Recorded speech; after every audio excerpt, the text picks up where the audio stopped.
तो 3 तस्वीरें चूरू, श्रीगंगानगर और बीकानेर। बड़ी बात है कि ये जो इलाके हैं ये बिल्कुल थार रेगिस्तान के करीबी इलाके हैं और सरहदी इलाके हैं। इस इलाके में अमूमन शोएब हमारे साथ जुड़ गए हैं। शोएब, आपके पास क्या जानकारी है मौजूदा मौसम के हालात को लेकर, करवट बदलते मौसम को लेकर?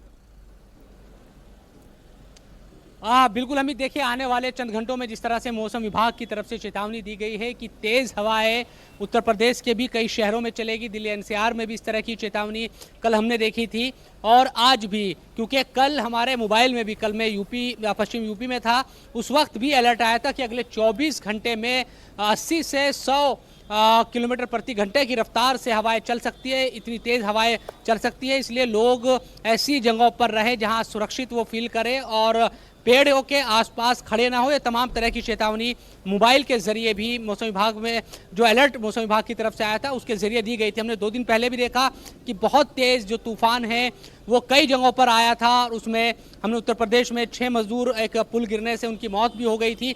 इसीलिए सतर्कता बरतने के लिए मौसम विभाग की तरफ से ये जो अलर्ट के मैसेज है वो भेजे गए हैं। तो आने वाले 2-3 घंटे में फिर से अनुमान जताया जा रहा है कि तेज़ हवाएं पश्चिमी उत्तर प्रदेश के साथ साथ दूसरे जो इलाके हैं उत्तर प्रदेश के, वहाँ भी चलने का अनुमान है। इसके अलावा क्योंकि हम देख रहे हैं कि दिल्ली एनसीआर में बहुत ज़्यादा गर्मी है, जो टेम्परेचर है वो 40 के पार है इस वक्त। हम एनसीआर की अगर बात करते हैं या उत्तर प्रदेश के भी कई इलाकों की बात करते हैं, इसी तरह की गर्मी का सामना लोगों को करना पड़ रहा है।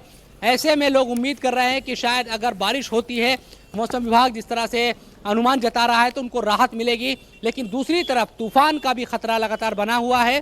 तेज़ तूफान, तेज़ हवाएं चल सकती है। इसलिए मौसम विभाग ये कह रहा है कि आप तमाम जो लोग हैं वो सतर्क रहे, एहतियात बरते, ऐसी जगहों पर ना जाए जहां पर चाहे पेड़ हो या दूसरे, क्योंकि हमने देखा कि टीन शेड या दूसरे जो सामान है उनके उड़ने का तेज़ हवा में ख़तरा रहता है। तो ऐसी जगहों पर जाने से बचे और घरों के अंदर रहे, ये विभाग की तरफ से अलर्ट जारी किया गया है। देखना ये होगा कि अनुमान कितना सही साबित होता है। लेकिन 2 दिन पहले जो चेतावनी दी गई थी, देर रात जो तूफान आया था, यकीनन उसने लोगों को भयभीत किया था।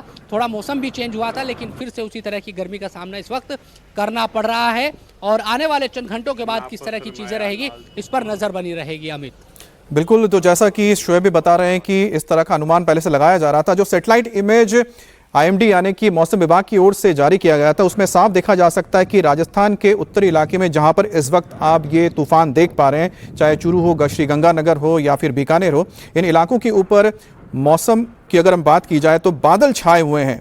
तो ये पश्चिमी विक्षोभ हो सकता है, जिसकी वजह से वेस्टर्न डिस्टर्बेंस जिसे कहा जाता है, जिसके चलते इस तरह के हालात बने हैं। और दूसरी बात यह है भी कि मानसून को भी दस्तक देना है। लगभग 1 हफ्ते में बताया जा रहा है कि केरल तक मानसून पहुंच जाएगा। ठीक उससे पहले उत्तर भारत में इस तरह के मौसम के चलते लोगों को गर्मी से जरूर राहत मिली है।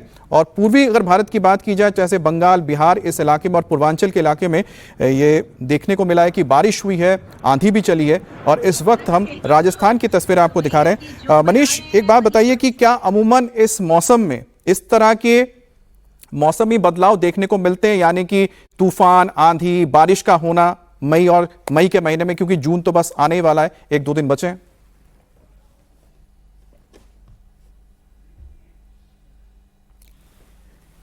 मनीष से हम बात करेंगे। शोएब हमारे साथ जुड़े हैं। शोएब, मौसम विभाग की ओर से क्या और कुछ बताया गया है कि आने वाले दिन में किस तरह से मौसम करवट ले सकता है उत्तर भारत में? बिल्कुल, देखिए अनुमान यही जताया जा रहा है और जिस तरह से मैंने बताया कि अलर्ट भी भेजे जा रहा है, मोबाइल के जरिए भी लोगों को ये बताया जा रहा है कि आप सतर्क रहें। तो अनुमान यही है कि बारिश होगी। लेकिन पिछले 2-3 दिनों से हम देख रहे हैं कि भीषण गर्मी का सामना है। कुछ जगहों पर बारिश हुई भी, लेकिन तब भी एनसीआर में तो खास तौर पर लोगों को उस तरह की राहत अभी महसूस नहीं हो रही है। भीषण गर्मी यहाँ पर है। ऐसे में आने वाले चंद घंटों के बाद अगर अनुमान ये सही साबित होते हैं मौसम विभाग के, तो लोगों को राहत मिलने की उम्मीद है।